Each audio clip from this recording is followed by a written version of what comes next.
The grand hall of the Vatican shimmered under the warm glow of crystal chandeliers. Outside, the Roman evening had turned cool, but inside, the annual Vatican Charity Gala buzzed with energy as guests in their finest attire filled the space. This wasn't just any charity event. It was the most prestigious gathering on Rome's social calendar, bringing together diplomats, nobles, artists, and churchmen for one night of extraordinary music and generous giving. Pope Leo XIV stood near the entrance, greeting guests with a warmth that had become his trademark in the 3 years since his surprising selection. Unlike many of his predecessors who came from scholarly or aristocratic backgrounds, Leo had grown up in a small fishing village on Italy's coast. His path to the papacy had been as unexpected as his approach to leading the church, straightforward, unpretentious, and occasionally breaking with centuries of tradition. "Your Holiness, may I present Maestro Vittorio Rossini," Cardinal Bianchi said, ushering forward a tall, elegant man in his 60s. The Pope's face lit up. "Maestro Rossini, what an honor to finally meet you. Your music has brought joy to millions." Vittorio Rossini bowed slightly, his silver hair catching the light. His posture was perfect, his tuxedo impeccable. Everything about him screamed perfection, from his manicured hands to his piercing blue eyes that seemed to evaluate everything they saw. "The honor is mine." "Your Holiness," Rossini replied, though his smile didn't quite reach his eyes.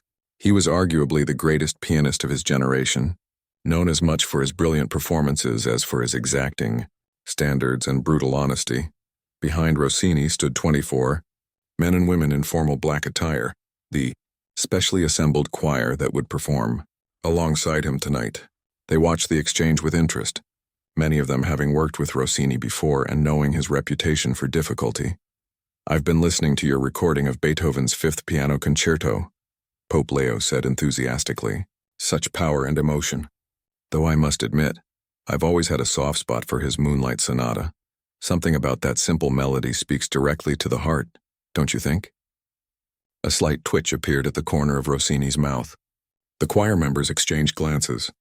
Several of them shifted uncomfortably, recognizing the brewing storm. "Simple is certainly one word for it," Rossini said, his voice velvet smooth but with an edge beneath. "Though I've always thought it rather elementary. Something piano students tackle in their first year." The Pope looked momentarily taken aback but recovered with a gentle laugh. "Perhaps that's why it speaks to amateurs like me. Not everyone can appreciate the complex pieces as you do." "Indeed," Rossini replied, now not bothering to hide his condescension, much like how not everyone can appreciate fine wine. Some palates simply prefer juice. A hush fell over the immediate area. Cardinal Bianchi's face reddened with embarrassment and anger. But before he could intervene, Pope Leo XIV placed a calming hand on his arm. "We all have different gifts, Maestro," the Pope said kindly. "Yours is clearly music. Mine is, well, I'm still discovering that myself." Rossini's eyebrows rose slightly. "How refreshingly honest, Your Holiness. Most church leaders I've encountered claim to have all the answers." From the crowd, a woman in a midnight blue gown approached, perhaps sensing the tension. "Your Holiness, the ambassador from France has arrived." "Thank you, Sophia," the Pope said with obvious relief. Turning back to Rossini, he added, "I look forward to your performance tonight, Maestro. Perhaps your music will teach me what words cannot." As Pope Leo moved away to greet the French ambassador, the choir members clustered around Rossini, their expressions a mix of shock and discomfort. "Maestro," whispered Lucia, the lead soprano. "That was the Pope." Rossini shrugged, plucking a champagne flute from a passing waiter's tray. "And? Does his position mean I should pretend he understands music? The Moonlight Sonata, how predictable."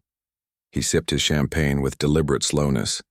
"This event suddenly feels very provincial."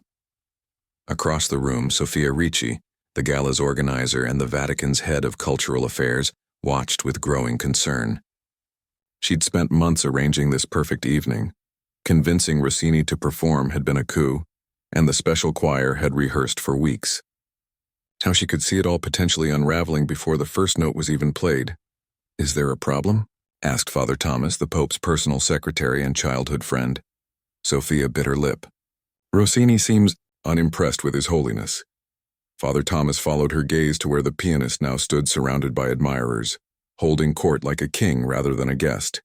"Leo can handle himself. He's faced worse than an arrogant musician." It's not just that, Sophia said. Rossini is infamous for his tantrums. If he decides he doesn't want to perform, then we'll have a very expensive dinner party instead of a concert. Father Thomas finished with a smile. The world won't end. The charities will still receive their donations. The grand hall continued to fill with guests. Ambassadors mingled with cardinals. Wealthy donors chatted with nuns who ran orphanages and soup kitchens. The unusual mix of glamour and genuine service work was what made the Vatican Charity Gala special, and what had convinced Pope Leo to continue the tradition started by his predecessor. In a quiet corner, the Pope himself was deep in conversation with Sister Gabriella, who oversaw a network of refugee centers across Europe. The new facility in Naples is almost ready, she was saying, her weathered hands gesturing enthusiastically. With tonight's funding, we can finish the children's wing before winter. Excellent, the Pope replied. And how is little Anna doing? The girl from Syria? Sister Gabriella's face softened. Much better. She's started speaking again, and the nightmares are less frequent. She asks about you, the man with the funny hat who gave her the teddy bear. Pope Leo laughed. I'm glad the bear is more memorable than the hat. Their warm conversation was interrupted by the sound of raised voices.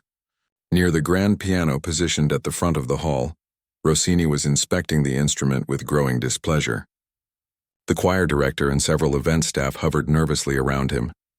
This is unacceptable, Rossini proclaimed loudly enough for half the room to hear. This piano hasn't been properly tuned for tonight's humidity levels. And these lights. He gestured dramatically upward. The positioning will cast shadows on the sheet music. Sophia rushed over, her clipboard clutched against her chest. Maestro, we followed all the specifications in your contract. The piano was tuned this afternoon by Romano Fratelli as you requested. Well, he clearly did an inadequate job. Rossini sniffed. And the choir, where have they been rehearsing? The acoustics in here are completely different from what they'll be used to. The choir members, who had been setting up their positions behind the piano, exchanged tired glances. They had in fact rehearsed in this very hall for the past 3 days, something Rossini would have known had he arrived for. Rehearsals is scheduled instead of only appearing hours before the performance. The buzz of excited conversation across the hall dimmed as more guests noticed the commotion. Pope Leo extricated himself from his discussion with Sister Gabriella and made his way toward the growing tension. Is there something I can help with? He asked, his voice calm but carrying authority. Rossini turned, his expression shifting from irritation to a thin veneer of politeness. Your Holiness, I was just explaining that certain standards must be maintained for a performance of this caliber. Of course, the Pope agreed easily. What do you need? The directness of the question seemed to catch Rossini off guard. He had clearly expected either defensive pushback or immediate capitulation. Well, the piano needs retuning, the lighting adjusted, and he glanced at the choir with a dismissive wave, perhaps a run-through with the choir to correct any regional interpretations they might have adopted. Several choir members stiffened at the implied insult. They represented some of the finest classical singers in Europe, hand-selected for this event. Pope Leo considered for a moment, then nodded. Sophia, can we delay the performance by 30 minutes to address Maestro Rossini's concerns? Sophia looked momentarily panicked.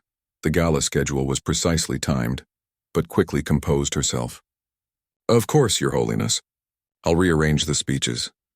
And find Signor Fratelli to retune the piano, the Pope added.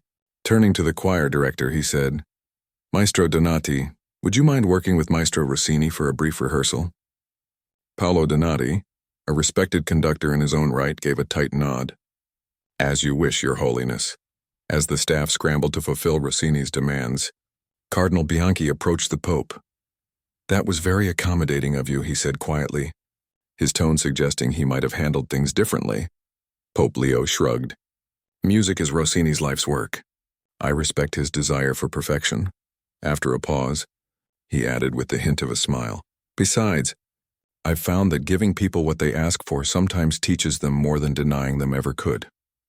Cardinal Bianchi raised an eyebrow but said nothing more. For the next 20 minutes, guests watched with fascination as Rossini put the choir through their paces, stopping them repeatedly to correct minute details that few in the audience would ever notice. The piano tuner worked quickly under Rossini's critical gaze, and lighting technicians adjusted and readjusted spots according to his specifications. Throughout it all, Pope Leo XIV watched with interest rather than impatience, occasionally sipping water and speaking quietly with guests. If he was bothered by Rossini's increasingly theatrical directions or the disruption to the carefully planned evening, he showed no sign of it. Finally, as Sophia approached to inform him that they were already 40 minutes behind schedule, the Pope nodded and moved to the small podium set up for announcements. "My dear friends," he began, his voice warm and unpretentious, "thank you for your patience. I'm told we're now ready for an extraordinary musical experience. Before we begin, I want to thank you all for your generosity tonight. Your donations will support 23 charities across Italy and beyond, bringing hope to those who need it most." Applause filled the hall. The Pope continued, "Music, like faith, has the power to transform us, to make us see the world and ourselves differently. Tonight, we are blessed to have one of the greatest pianists of our time, along with a truly exceptional choir. Please welcome Maestro Vittorio Rossini and the Vatican Charity Gala Choir." The audience applauded enthusiastically as Rossini approached the piano. He bowed deeply, his expression serious and focused. As the applause continued, he raised his hands for silence. "Thank you, Your Holiness, for your flexible approach to tonight's proceedings," he said, his voice carrying easily through the hall. "It's not often one finds such accommodation, especially in institutions as steeped in tradition as the Vatican." A few uncomfortable chuckles rippled through the audience. Rossini continued, a slight smile playing on his lips. "Before I begin, I'd like to share an observation.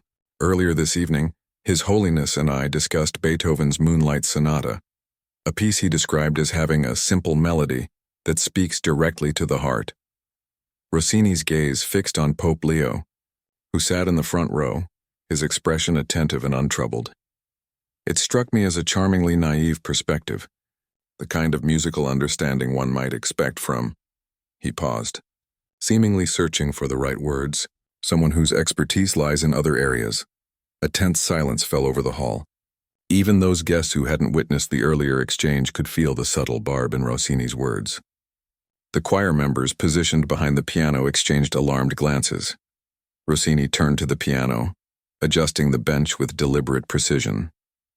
"Tonight I had planned to perform Rachmaninoff's Piano Concerto No. 3, a work of considerable complexity. However, in light of our conversation, I've decided to begin with something else."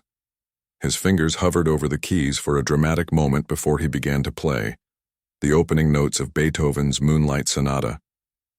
The familiar, haunting melody filled the hall, but there was something different about Rossini's interpretation. He played it with technical perfection, but also with a subtle exaggeration that bordered on mockery, as if to emphasize the simplicity the Pope had admired, turning it into a flaw rather than a virtue. As he played, Rossini occasionally glanced toward Pope Leo, the corner of his mouth twitching upward when their eyes met.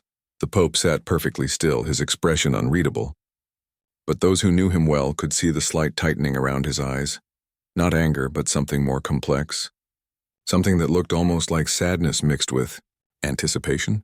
As the final notes of the Moonlight Sonata faded into silence, the audience seemed frozen, caught between the expected response to a virtuoso performance and the obvious mockery behind it. A few hesitant claps broke the tension before the room erupted into polite, if uncomfortable, applause. Vittorio Rossini rose from the piano bench and took a bow, his silver hair gleaming under the lights he had so meticulously had adjusted. His smile was thin and satisfied as he turned to address the audience again. "That was, of course, just a small appetizer," he said, his voice carrying throughout the hall. "A simple piece, as His Holiness noted. Now perhaps we might move on to something more substantial." In the front row, Pope Leo XIV maintained his composure, offering a gentle nod to the pianist, but Father Thomas, seated beside him, could see the Pope's hands gripping his knees just a little too tightly. "Should I say something?" Father Thomas whispered, leaning toward the Pope. Leo gave a nearly imperceptible shake of his head. "Let the music speak," he murmured back. Rossini returned to the piano, this time positioning his hands with dramatic flair. "This next piece is Rachmaninoff's Piano Concerto No. 3, widely considered one of the most technically challenging pieces in the classical repertoire. It requires not just technical skill but a deep understanding of musical theory and emotional complexity. He glanced pointedly at the Pope before continuing, something that comes only with years of serious study and dedication to the art form. The choir shifted uncomfortably behind him. They were meant to join him for this piece, but his introduction had made it clear he saw himself as the sole star of the evening. Paolo Donati, the choir director, gave them a reassuring look, silently urging them to remain professional despite the pianist's behavior. Rossini began to play, and despite the tension in the room, the music was undeniably magnificent. His fingers flew across the keys with impossible speed and precision, drawing sounds from the instrument that seemed almost supernatural. When the choir joined, their voices blended perfectly with the piano, creating a wall of sound that washed over the audience. Yet throughout the performance, Rossini couldn't seem to help himself. During quieter passages, when the choir carried more of the melody, he would look out at the audience with slight impatience. When particularly complex sections arrived, he would play with exaggerated movements, occasionally glancing toward the papal chair as if to say, "See what real music is."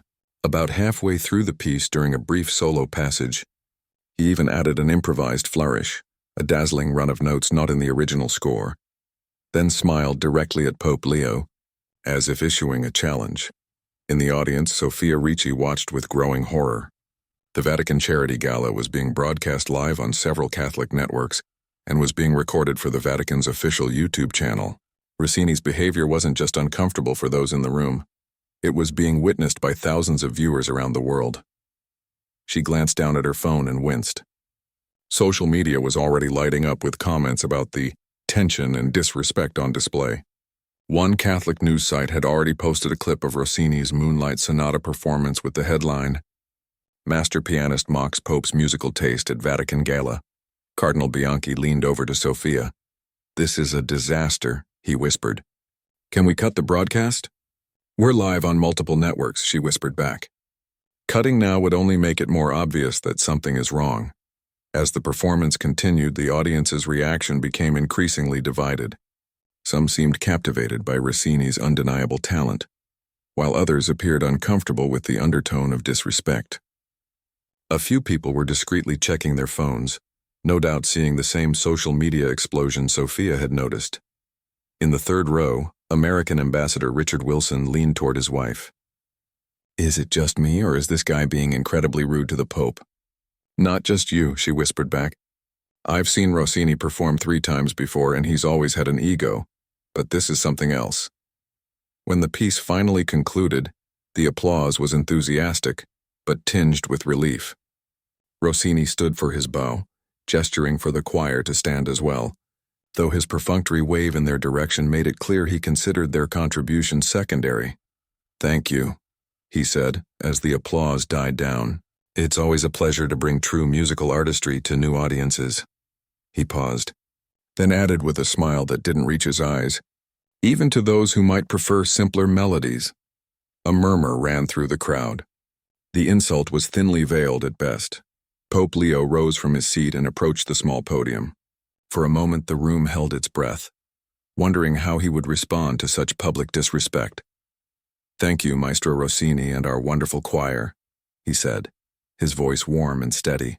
"Music, like faith, often works in mysterious ways. Sometimes the most complex compositions leave us in awe of the composer's skill, while the simplest melodies can move us to tears without our understanding why." He smiled at the audience. "That is the magic of art. It speaks differently to each of us, and there is room for all responses. No understanding is wrong if it opens your heart." A few people in the audience began to applaud, seemingly relieved by the Pope's gracious response. But Rossini wasn't finished. "With all due respect, Your Holiness," he interrupted, stepping forward, "there is indeed a wrong understanding when it comes to music, just as there would be a wrong understanding of mathematics or physics. Music is governed by rules and principles that have been developed over centuries. It is not merely a matter of opinion." The applause died awkwardly. Even those who had been impressed by Rossini's playing now seemed uncomfortable with his direct challenge to the Pope. Pope Leo regarded the pianist thoughtfully. "You may be right, Maestro. There are certainly technical aspects of music that require expertise to fully comprehend. But I wonder, is the purpose of music to be understood technically? or to be felt emotionally? Before Rossini could respond, the Pope turned back to the audience. Let us take a short intermission before the next part of our program. The garden terraces are open for those who wish to get some air, and refreshments are being served in the East Hall. As the crowd began to move, buzzing with conversation about the unexpected confrontation, Rossini remained by the piano, clearly frustrated at having been diplomatically cut off. Father Thomas quickly approached the Pope. "Leo, this is getting out of hand. The broadcast is showing exactly what is happening," the Pope finished for him. "Let it continue. Truth is always preferable to pretense." Outside on the garden terrace, guests clustered in small groups, their conversations animated. Most seemed to be discussing the unusual tension between the pianist and the Pope. "I can't believe Rossini would behave like that," said Countess Valentina, a major donor to Vatican charities. "To publicly mock the Pope, it's unheard of." "Rossini has always been difficult," replied Giorgio Belli, a music critic for Rome's leading newspaper. "But this goes beyond his usual temperamental behavior. There's something almost personal about it." Inside, members of the choir had gathered in a corner, speaking in hushed but agitated tones. "I've worked with difficult soloists before, but this is something else," said Antonio, one of the tenors. "Does he not realize who he's insulting? This is the Pope." Lucia, the lead soprano, shook her head. "Rossini doesn't care. To him, music is a religion above all others, and he's its high priest. Anyone who doesn't worship at his altar is a heretic." "Should we do something?" asked Paolo, the youngest member of the choir. "Maybe withdraw from the second half? That would only make things worse," said Maestro Donati, joining their circle. "We have a commitment to the charities this event supports. We'll continue professionally, regardless of Rossini's behavior." Meanwhile, in a small private room off the main hall, Sophia was dealing with a flood of calls and messages. Vatican communications officials were demanding updates. Catholic media outlets were requesting statements. And social media was exploding with clips and commentary. "This is a nightmare," she muttered, typing yet another response on her tablet. Cardinal Bianchi paced the room. "We should end this now. Thank everyone for coming, serve the dinner, and be done with it." "The Pope wants to continue," Father Thomas said as he entered the room. "And you know how he gets when his mind is made up." "But the broadcast," Cardinal Bianchi started. "Will continue as planned," Father Thomas finished firmly. Those were his exact words. Sophia looked up from her tablet, her expression troubled. "Have you seen what they're saying online? It's spreading beyond Catholic media now. Mainstream news sites are picking it up. Famous pianist humiliates Pope is trending." Father Thomas sighed. "Leo won't care about that. You know how he feels about public opinion. But the Church cares," Cardinal Bianchi insisted. "This makes us look weak, disrespected. And for what? Because this pianist thinks the Pope doesn't understand Beethoven." Back in the main hall, most guests had returned from the intermission, their expressions a mix of curiosity and concern about what might happen next. The choir had reassembled behind the piano, their faces professionally neutral despite the tension. Rossini returned to the piano, seemingly untroubled by the controversy he had created. If anything, he appeared energized by it, moving with the confident swagger of someone who believed himself completely in the right. Pope Leo took his seat in the front row, smiling warmly at several children from a Vatican-sponsored orphanage who had been invited to sit near him for this portion of the concert. Sophia hurried to the podium to introduce the next piece, hoping to steer the evening back to safer ground. "Ladies and gentlemen, for our next selection, Maestro Rossini and our choir will perform Mozart's Ave Verum Corpus, a piece written near the end of Mozart's life that has become a beloved part of sacred music." Rossini approached the microphone before sitting at the piano. "An interesting choice," he said, his tone making it clear he hadn't been consulted. "Mozart wrote this piece in the last year of his life. Despite its apparent simplicity, it contains harmonic complexities that reveal Mozart's genius. It's often misinterpreted by amateur choirs who mistake its straightforward melody for simplicity." He glanced at the choir behind him. "Fortunately, tonight we have professionals who understand the difference between simplicity and simplistic interpretation, a distinction not everyone can appreciate." His gaze moved deliberately to the Pope, making the target of his comment unmistakable. A collective intake of breath swept through the audience. Even those who had given Rossini the benefit of the doubt earlier now seemed shocked by his persistent rudeness.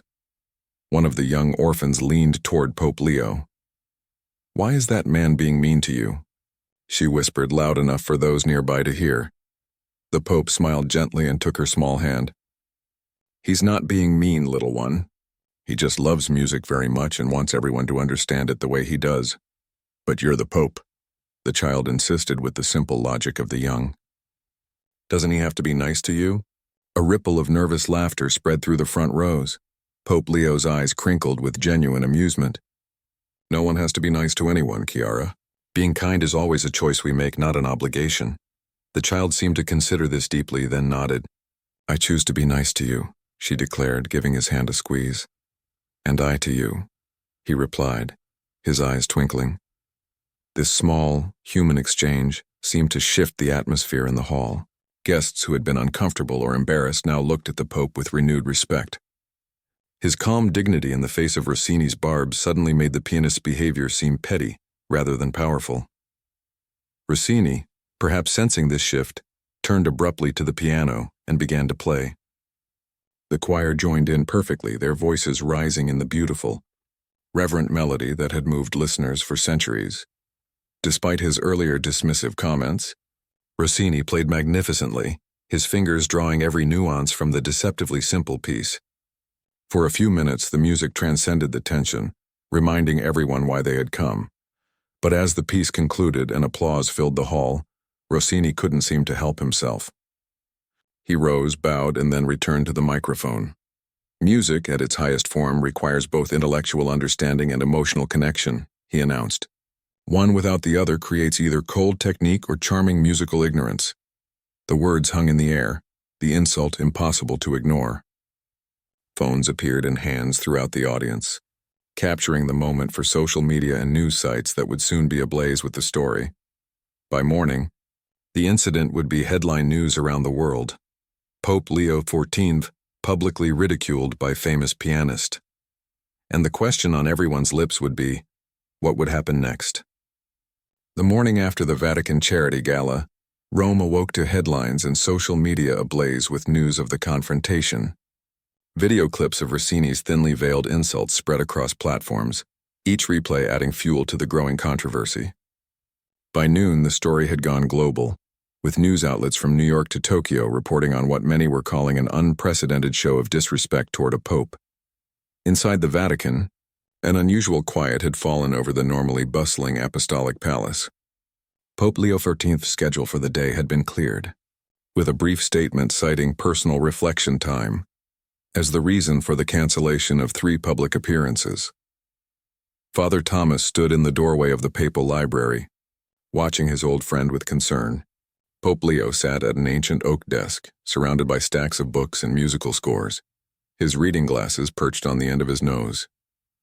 He had been there since dawn, barely touching the tea and toast that had been brought to him hours earlier. "The communications office needs a statement," Father Thomas said gently. "The press is camped outside the gates." The Pope looked up, seeming almost surprised to find he wasn't alone.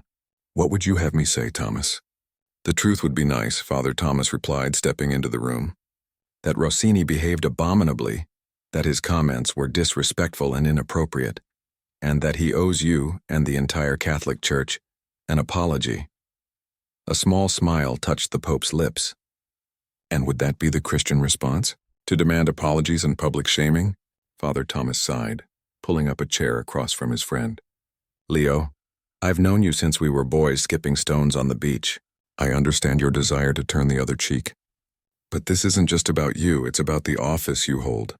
Millions of the faithful are upset on your behalf." "I'm well aware," Leo replied, gesturing to a tablet on the corner of his desk.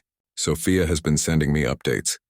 The comments are quite creative in their suggestions for what should happen to Maestro Rossini. And yet you sit here reading." "Father." Thomas leaned forward to examine one of the open books and biographies of composers. The Pope nodded, his eyes brightening with genuine interest. "Did you know Beethoven was almost completely deaf when he composed his 9th Symphony? Imagine creating something so magnificent while unable to hear the music except in your mind." Father Thomas stared at his friend, baffled by this apparent tangent. Leo, with all due respect, we have a crisis on our hands. The media is spinning this into a symbol of disrespect for religious institutions. Cardinal Bianchi is threatening to issue his own statement if you don't. Let him, the Pope said mildly, turning a page. Gianfranco has always believed the Church should respond to every perceived slight with righteous indignation. It's why we get along so poorly. Across Rome, in his luxurious hotel suite at the Grand Hotel de la Minerve, Vittorio Rossini was giving his third interview of the morning. Unlike the Pope, he seemed to be relishing the attention, sitting comfortably in a brocade armchair, while a journalist from a major classical music magazine recorded his words.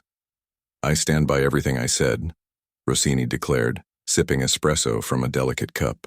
"Music is not a democracy where all opinions carry equal weight. There are objectively correct and incorrect ways to interpret a piece, and a lifetime of dedication is required to develop true understanding. But many feel your comments to Pope Leo XIV were disrespectful, particularly given the setting," the journalist pressed. "The Vatican Charity Gala was, after all, raising money for humanitarian causes." Rossini waved a dismissive hand. "I was invited to perform as an artist, not as a diplomat. Should I compromise my artistic integrity because someone holds a religious title? That would be the real disrespect to the music itself." "You don't feel any need to apologize?" "For what?" Rossini asked, his eyebrows rising. "For defending the standards of classical music? For refusing to pretend that untrained opinions carry the same weight as professional expertise? No, I have nothing to apologize for." After the journalist left, Rossini's personal assistant, Valentina, entered the suite, her expression troubled. "You have 17 messages from the board of the Milan Conservatory," she said, scrolling through her phone. "And the Committee for the International Piano Competition is requesting an urgent call. They're concerned about public perception. They invited me to judge because of my standards, not my public relations skills," Rossini scoffed. "Tell them I'm unavailable until next week. There's also this," Valentina added hesitantly, holding out her tablet. On the screen was a statement from the Vatican Choir, co-signed by all 24 members who had performed at the gala. It expressed deep regret for the disrespect shown to Pope Leo XIV and disassociated themselves from Rossini's comments. Rossini read it, his face darkening. "Cowards," he muttered. "They were happy enough to perform with me when it benefited their careers. Several have canceled upcoming performances with you," Valentina added quietly, "and 3 orchestras have, reconsidering their invitations for next season." For the first time, a flicker of uncertainty crossed Rossini's face. But it quickly hardened into defiance. "They'll come around once the media frenzy dies down. Quality always wins in the end." Back at the Vatican, Sofia Ricci sat in her office, staring at her computer screen in disbelief. Despite, or perhaps because of, the controversy, donations to the charities highlighted at the gala had tripled overnight. People from around the world, many citing Pope Leo's dignified response to Rossini's behavior, were making contributions with messages of support. A knock at her door pulled her attention away from the screen. Cardinal Bianchi entered without waiting for a response, his expression grave. "The Pope refuses to issue a statement," he announced. "This is unacceptable. The Church cannot appear weak," Sophia gestured to her screen.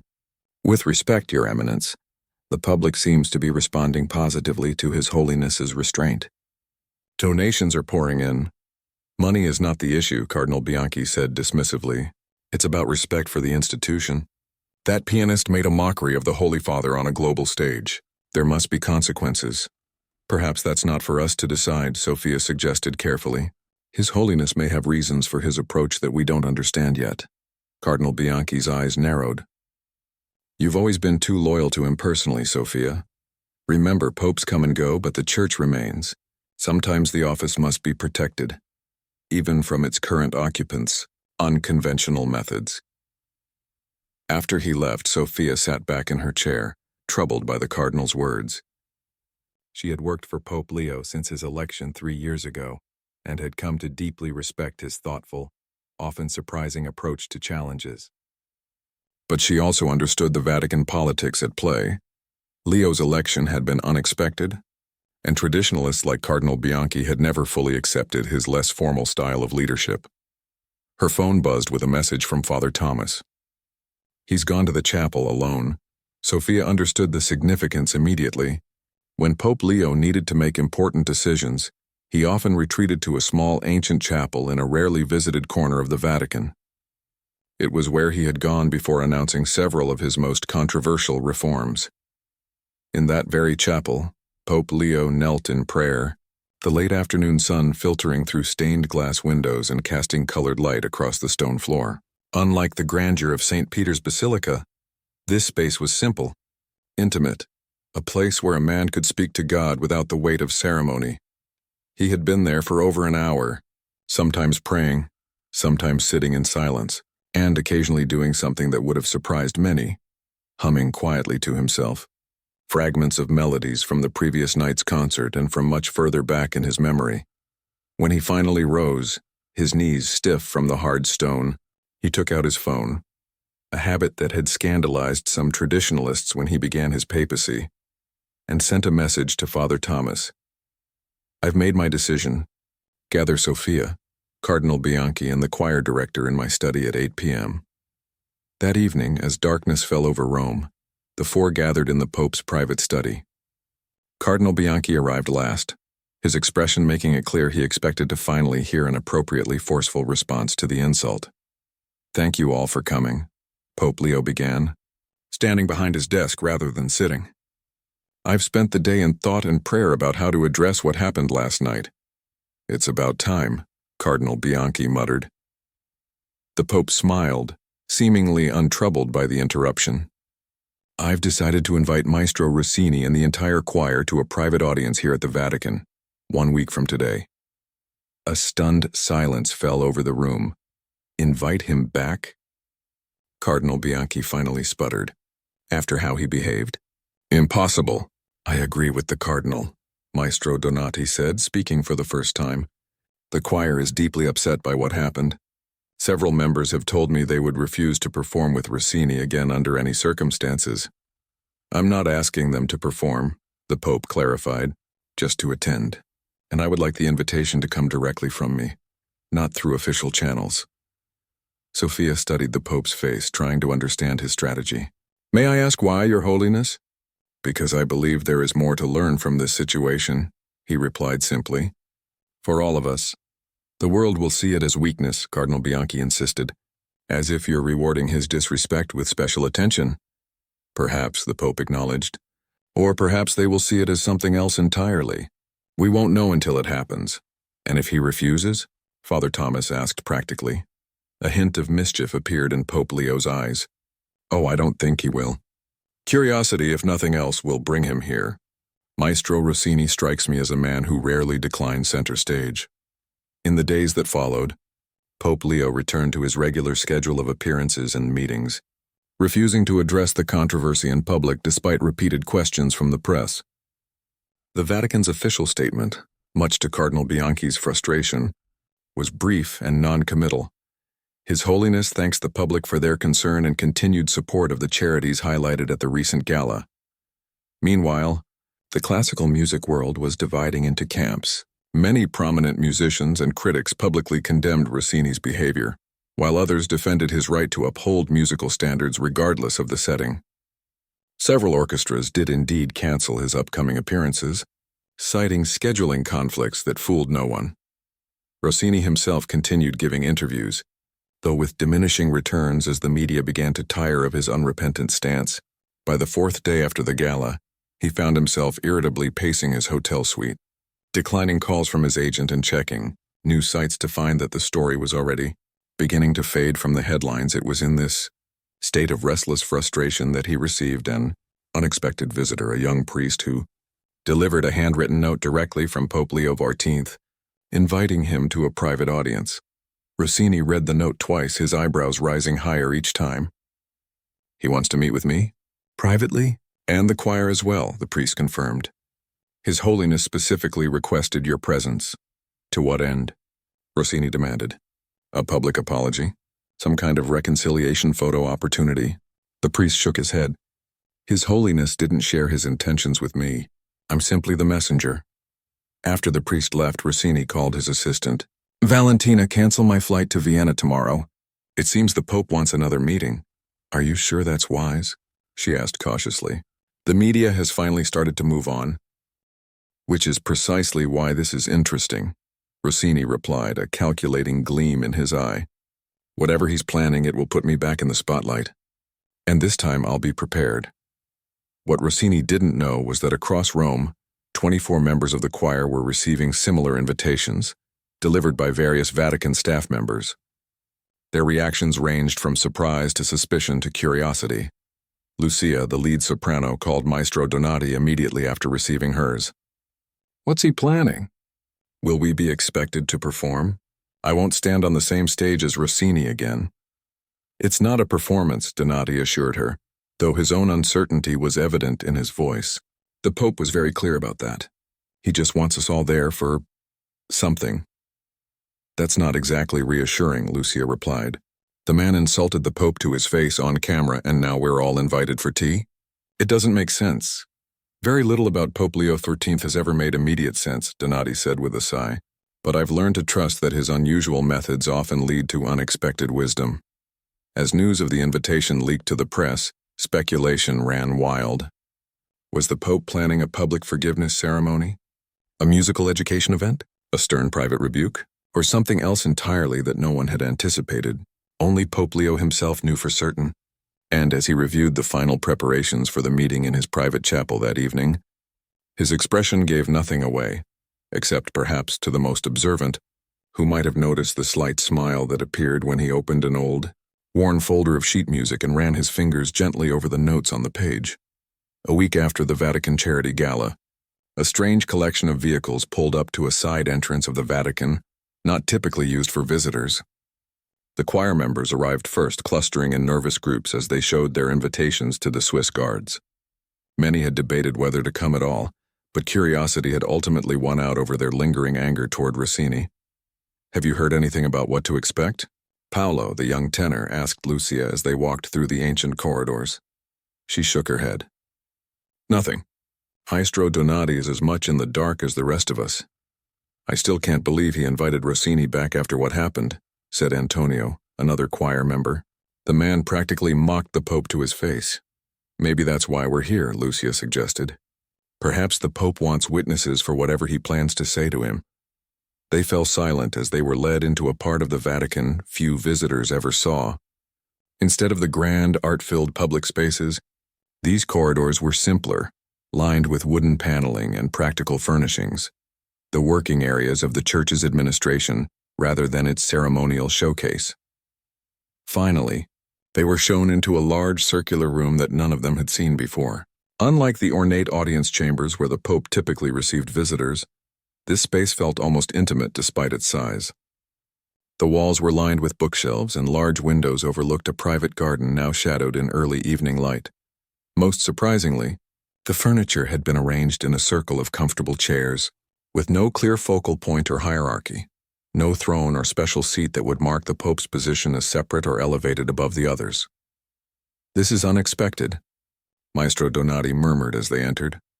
Father Thomas greeted them at the door. Welcome. His Holiness will join you shortly. Please make yourselves comfortable. The choir members exchanged puzzled glances but moved toward the chairs. Just as they were settling in, the door opened again and Vittorio Rossini strode in, his silver hair immaculately styled, his posture rigidly perfect as always. He was dressed in an expensive suit rather than performance attire, and he carried himself with the same confidence he displayed on stage, despite the circumstances. A ripple of tension ran through the choir at his arrival. Several members visibly stiffened, and a few exchanged glances that suggested they might have changed their minds. About coming had they known. Rossini would arrive alone rather than with his entourage. Rossini noticed their reaction and gave a tight, unapologetic smile. Good evening, he said with a slight nod that acknowledged their presence without conveying any particular warmth. Father Thomas gestured to the remaining chairs. Please, Maestro Rossini, have a seat. His Holiness will be with us momentarily. Rossini chose a chair directly opposite the door, clearly expecting the Pope to enter there and wanting to position himself face to face. The choir members unconsciously shifted away from him, leaving several empty chairs on either side of the pianist. The tension in the room was palpable. Several minutes passed in uncomfortable silence. broken only by the occasional nervous cough or shifting in seats. Then, unexpectedly, a side door almost hidden in the bookshelves opened quietly, and Pope Leo XIV entered without ceremony. He wore a simple white cassock without the more elaborate accessories of his formal appearances. Most surprisingly, he carried what looked like an old leather portfolio tucked under his arm. "Good evening, friends," he said warmly, his gaze moving around the circle and lingering briefly but kindly on Rossini. "Thank you for accepting my invitation." Everyone started to rise as protocol demanded when the Pope entered a room, but Leo waved them back to their seats. "Please remain comfortable. This is not a formal audience." He took one of the empty chairs, not opposite Rossini as the pianist had clearly expected, but several spaces away, between Maestro Donati and one of the younger choir members. The unusual seating arrangement immediately disrupted the confrontational atmosphere Rossini seemed to have anticipated.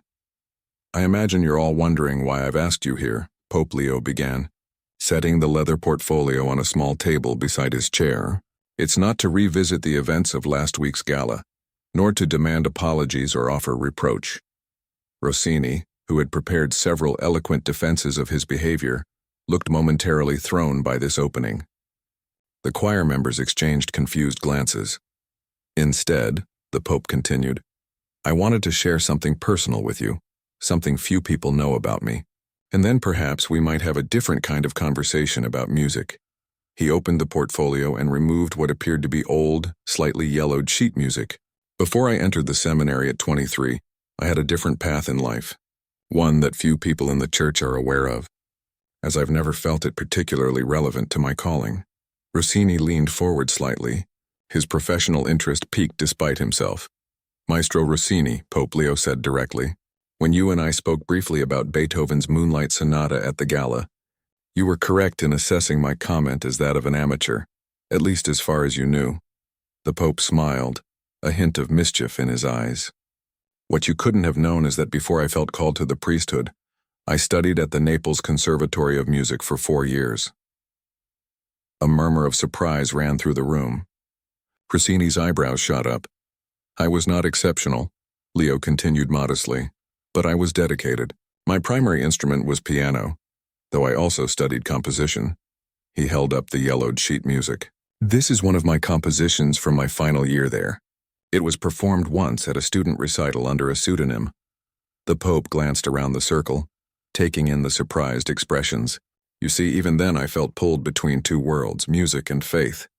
I loved music deeply, but I was already feeling the call to religious life. I used a pseudonym because I was unsure which path I would ultimately choose and didn't want to become known for something I might later abandon." Rossini was staring at the Pope with undisguised astonishment, his usual mask of confident superiority slipping. "Your Holiness," he said slowly. "Which conservatory did you say?" "Naples," the Pope replied. "From 1985 to 1989. Rossini's face went slightly pale. "Under Maestro Bianchi?" Pope Leo nodded, a smile spreading across his face. "Yes, and if I recall correctly, your father, Giuseppe Rossini, joined the faculty in my final year there.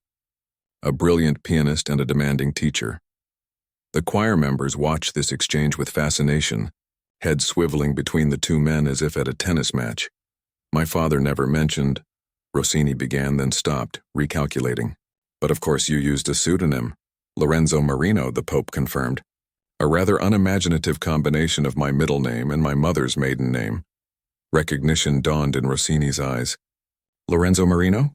The student who composed that remarkable fugue for the spring recital, the one my father spoke of for years afterward, wondering why he disappeared from the music world." Pope Leo laughed softly. "I'm flattered he remembered. Yes, that was me." He turned to the choir, aware that they were missing context. "Maestro Rossini's father was considered one of the finest piano instructors in Italy. His approval was rarely given and highly prized. My father said that piece showed remarkable promise," Rossini said, his voice quieter than anyone had heard it before. "He was genuinely disappointed when you, didn't continue your studies." The Pope nodded, his expression thoughtful. "It was a difficult decision. Music was my first love, but my calling to the priesthood ultimately proved stronger." He turned to the sheet music in his hands.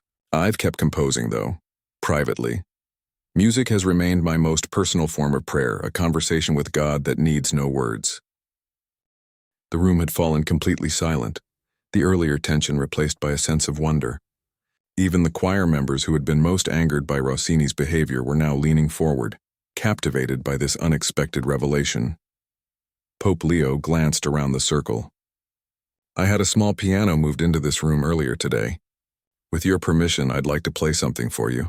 Not to prove any point about my musical knowledge or skill, but simply to share something that matters deeply to me. He looked directly at Rossini. And I would welcome your professional critique, Maestro. Truly, it has been many years since I've had the benefit of feedback from someone of your caliber. For perhaps the first time in his public life, Vittorio Rossini appeared completely lost for words.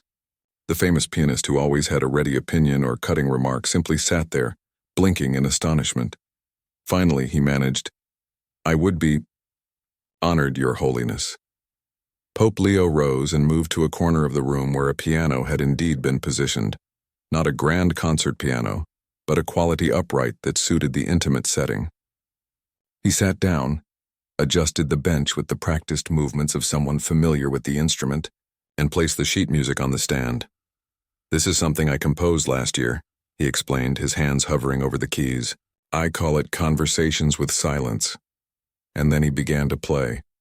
The music that filled the room was nothing like what anyone might have expected from a religious leader with amateur interest in music.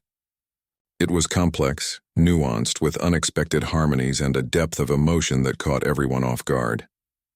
There were echoes of classical training, certainly, but also something uniquely personal, a voice as distinctive as handwriting. The choir members exchanged astonished glances. Maestro Donati closed his eyes, his head slightly tilted as he absorbed the structure of the piece. And Rossini, Vittorio Rossini, who had mockingly played Beethoven's Moonlight Sonata to highlight what he perceived as the Pope's musical naivety, sat perfectly still, his expression shifting from shock to growing respect as the performance continued.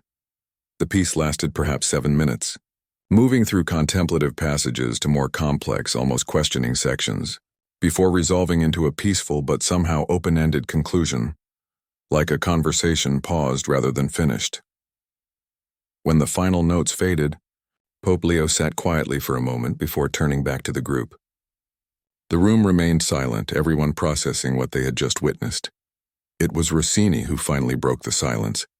He rose from his chair and walked slowly to the piano, his expression unreadable. For a tense moment, no one knew what he might say or do. Then, to everyone's astonishment, he extended his hand to the Pope. That was, he began, then paused, seeming to search for the right words. That was extraordinary, Your Holiness, truly.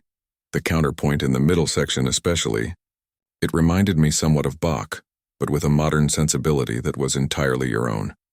Pope Leo accepted the handshake, his smile warm and genuine. High praise indeed coming from you, Maestro. Not high enough, perhaps, Rossini said quietly. Something in his usually confident demeanor had shifted subtly. I find myself wondering what other masterpieces the world might have heard if you had chosen a different path. The Pope's eyes crinkled at the corners. God's plans are often not what we expect. I believe my musical training was never wasted. It simply served a different purpose than I initially imagined. He gestured to the circle of chairs. Shall we continue our conversation? I've asked for refreshments to be brought in, and I have many questions about current trends in classical performance that I rarely get to discuss with someone of your expertise. Maestro, as they moved back to their seats, the atmosphere in the room had transformed completely. The choir members looked at Pope Leo with new eyes, seeing not just their spiritual leader but a fellow artist. And Rossini, for perhaps the first time in decades, had the air of someone who had discovered something unexpected and humbling, a feeling both unsettling and strangely freeing. What had begun as a potentially confrontational meeting had become something else entirely, and as the evening continued, with discussions of music theory and favorite composers flowing naturally into deeper conversations about the intersection of art and faith, one thing became clear to everyone present. Pope Leo XIV had found a way to address Rossini's public ridicule not through power or reproach, but through the shared language that had sparked the conflict in the first place. It was a masterclass in leadership that none of them would ever forget. especially not Vittorio Rossini, who found himself speaking with increasing animation to the man he had so recently dismissed, now seeing him not as a target for his scorn, but as a fellow traveler on the lifelong journey of musical discovery. The conversation in the circular room continued late into the evening, moving from music theory to personal experiences and back again.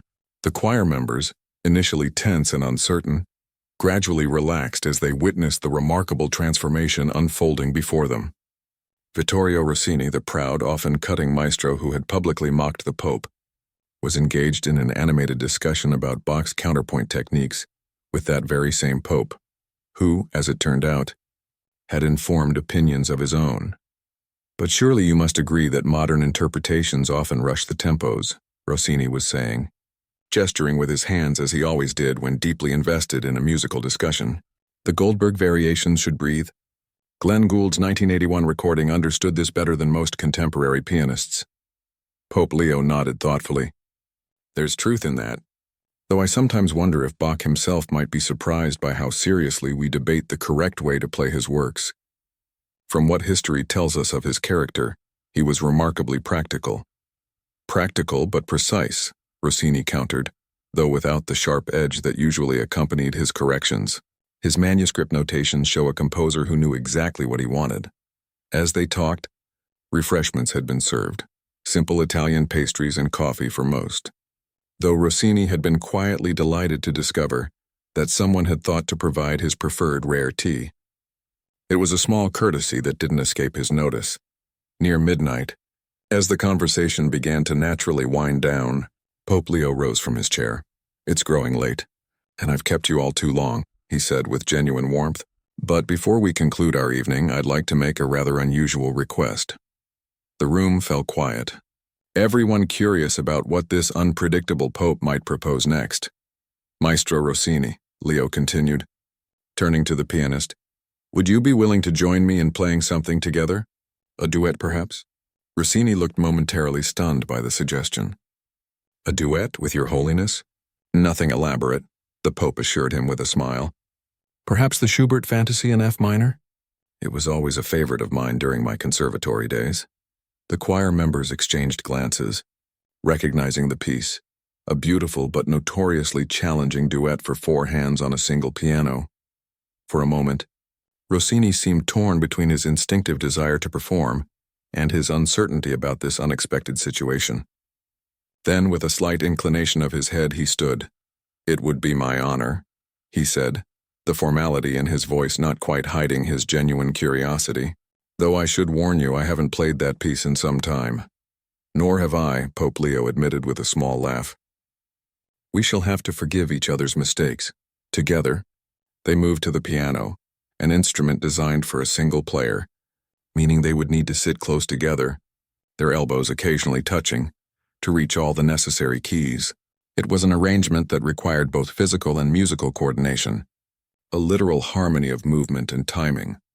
For the choir, seeing the proud, aloof Rossini, seated beside the Pope at a single instrument, created a powerful visual symbol of the evening's unexpected reconciliation. Shall we begin? The Pope asked, positioning his hands for the opening notes. Rossini nodded, and together they started to play. The Schubert Fantasy began with a haunting, almost melancholy theme that required delicate balance between the two players. At first there was a slight hesitation, both men adjusting to each other's touch and timing. But within moments something remarkable began to happen. Their playing synchronized, each instinctively adapting to the other, creating a conversation in music more fluid and natural than any they had managed with words. Maestro Donati leaned forward, watching with professional admiration as the performance unfolded. The piece moved from its contemplative opening to more passionate, technically demanding sections, and both players rose to the challenge. If Pope Leo's technique occasionally showed signs of long periods without practice, his musicality and understanding of the piece were undeniable. And Rossini, famous for his technical perfection, seemed to be playing with an emotional openness rarely seen in his public performances. When the final notes of the piece faded, there was a moment of profound silence in the room. Then the choir, unable to contain themselves, burst into spontaneous applause. Pope Leo smiled warmly at Rossini. Thank you, Maestro. That was truly a pleasure.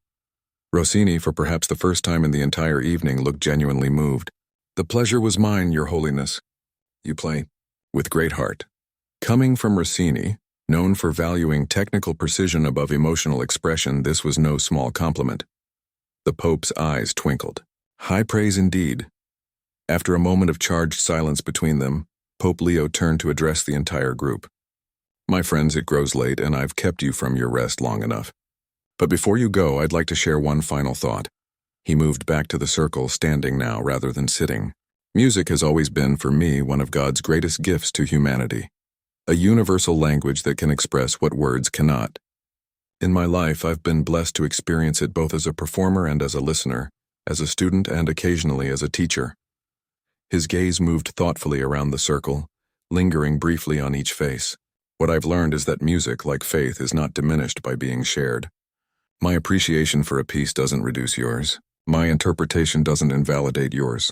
Together, our different perspectives create a richer, fuller understanding. Pope Leo's eyes met Rossini's. Maestro, your devotion to upholding the highest standards of classical music is admirable. The world needs those who guard traditions and demand excellence. But perhaps, his voice gentled, perhaps there is also room for those who come to music with less training but equal love. Rossini didn't immediately respond, but something in his expression suggested the Pope's words had found their mark. Leo continued, addressing the choir now. And to all of you whose voices brought such beauty to the gala despite the unfortunate tensions, thank you. Your gift touches hearts in ways you may never fully know. With these words, the evening drew naturally to a close. The choir members rose, many of them approaching the Pope individually to express their gratitude for the unusual invitation and the even more unusual experience it had provided. Rossini remained by the piano, seemingly deep in thought. When the room had nearly emptied, Father Thomas approached him. The car the Vatican provided is waiting whenever you're ready. Maestro, he said politely. Rossini nodded absently, then appeared to make a decision. He walked directly to Pope Leo, who was speaking quietly with Lucia, the soprano. Your Holiness, he said, interrupting with uncharacteristic hesitation. Might I have a word in private before I leave? The Pope nodded, excusing himself from Lucia. Of course. They moved to a quiet corner of the room, partially shielded by a tall bookcase. What was said between them remained private, but those still present could see Rossini speaking with unusual animation, occasionally gesturing toward the piano. The Pope listened attentively, nodding at times, his expression thoughtful. After several minutes, they shook hands, and Rossini departed with a formal bow that nevertheless seemed to contain genuine respect. As the last of the visitors filed out, Father Thomas approached his old friend. Well, he asked quietly, what did the great maestro have to say? Pope Leo smiled, a hint of mischief in his eyes. He's offered to give me piano lessons to refresh my technique, as he put it. Father Thomas stared in disbelief. You're joking. Not at all, the Pope replied, looking pleased. We've agreed to meet monthly when his schedule and mine permit. He seems quite determined to, quote, prevent my talent from further deterioration due to neglect. And you agreed to this? Father Thomas asked, struggling to reconcile this development with the Rossini, who had so publicly ridiculed the Pope just a week earlier. I did, Leo confirmed, though I suspect I may come to regret it when he has me practicing scales for hours like a schoolboy. The two old friends shared a laugh as they walked toward the Pope's private quarters. You planned this all along, didn't you? Father Thomas asked suddenly. From the moment he mocked you at the gala, you saw an opportunity rather than an insult. Pope Leo shrugged modestly. I wouldn't say I planned it exactly, but I've found that when people show us their sharp edges, it's often because they're protecting something vulnerable within themselves. Rossini's entire identity is built around being the ultimate authority on classical music. To acknowledge that others, especially amateurs, like me, might have valid perspectives would threaten that identity. So instead of challenging him directly, Father, Thomas began, I invited him into a different conversation entirely, the Pope finished. One where we could meet as fellow musicians rather than as a pope and a pianist. The next morning, Rome awoke to news that spread even more quickly than the original controversy had. Leaked by several choir members who couldn't keep the extraordinary evening to themselves, The story of the Pope's secret musical background and the impromptu duet with Rossini became an immediate sensation. Videos of the original gala incident were now paired with headlines like Pope Leo XIV The Secret, Virtuoso and From Ridicule to Respect, how the Pope turned the tables on his musical critic.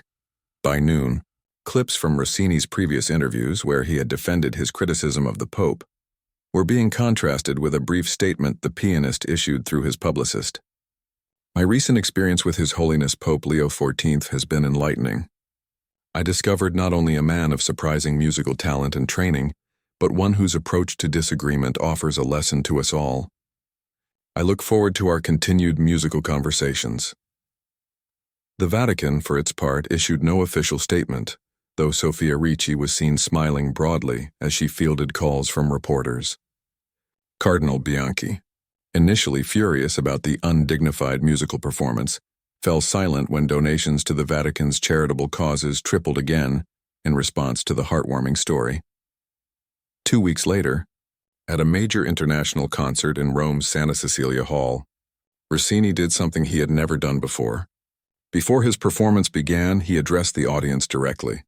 "Tonight, I would like to dedicate this concert to someone who recently reminded me why I fell in love with music in the first place," he said, his usual imperious tone softened by what seemed like genuine emotion. "His Holiness Pope Leo XIV, who showed me that true musicality transcends technique alone, and that sometimes the most powerful notes are those played from the heart." The audience erupted in applause, and somewhere in the back of the hall, dressed simply and attended only by Father Thomas, Pope Leo XIV smiled quietly to himself. The evening's program, he had already noted, included Beethoven's Moonlight Sonata, listed in the program with a small asterisk and the note, "A simple melody that speaks directly to the heart."